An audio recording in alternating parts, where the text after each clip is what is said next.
നല്ലെണ്ണ നമുക്ക് അടുപ്പയിൽ പാനിനകത്ത് ഒഴിച്ചു കൊടുക്കാം. കുറച്ച് ഒരു 4 സ്പൂൺ എണ്ണ ഒഴിക്കാം. എണ്ണ ഏകദേശം ചൂടായിട്ടുണ്ട്. നമുക്ക് കടുക് ഇട്ട് കൊടുക്കാം. കടുകെല്ലാം പൊട്ടി വന്നിട്ടുണ്ട്. നമ്മൾ 1 കിലോ വെളുത്തുള്ളി പൊളിച്ചെടുത്തതാണ്.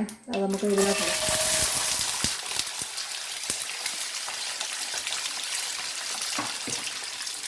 നല്ലപോലെ തന്നെ ഇളക്കി ഒന്ന് വഴറ്റി കൊടുക്കാം.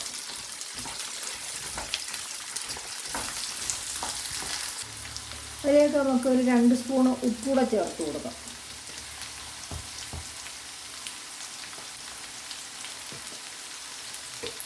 എല്ലാം കൂടെ നല്ലപോലെ മിക്സ് ചെയ്യട്ടെ. ഒന്നുകൂടെ ഒന്ന് വഴണ്ട് വരട്ടെ. ഒരു 1/2 സ്പൂൺ മഞ്ഞൾപ്പൊടി ചേർത്ത് കൊടുക്കാം.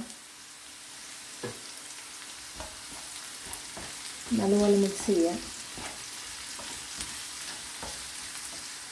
ഒരു 1/4 സ്പൂൺ ഉലുവാപ്പൊടി ചേർത്ത് കൊടുക്കാം.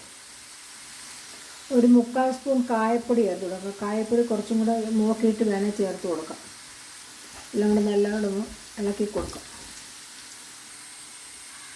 ഇതിലേക്കൊരു 3 സ്പൂൺ മുളക് പൊടിയൂടെ നമുക്ക് ചേർത്ത് കൊടുക്കാം.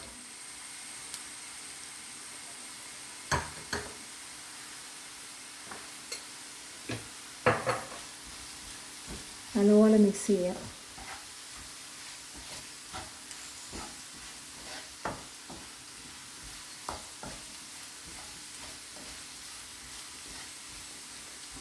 നമുക്ക് തീ ഓഫ് ചെയ്യാം.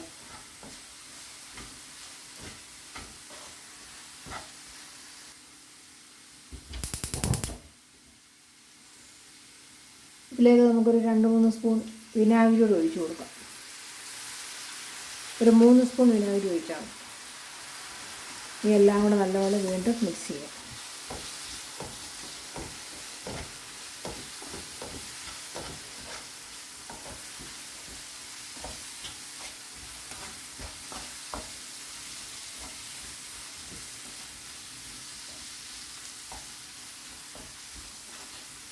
ഉപ്പുണ്ടോ എന്ന് നമുക്ക് തൊട്ട് നോക്കണം.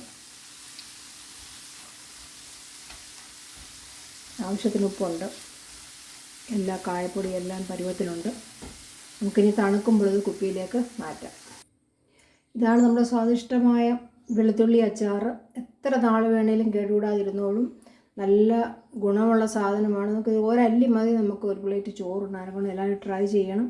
എൻ്റെ ഈ ചാനൽ ആദ്യമായിട്ടാണ് കാണുന്നതെങ്കിൽ സബ്സ്ക്രൈബ് ചെയ്യണം, ലൈക്ക് ചെയ്യണം, ഷെയർ ചെയ്യണം. Thank you.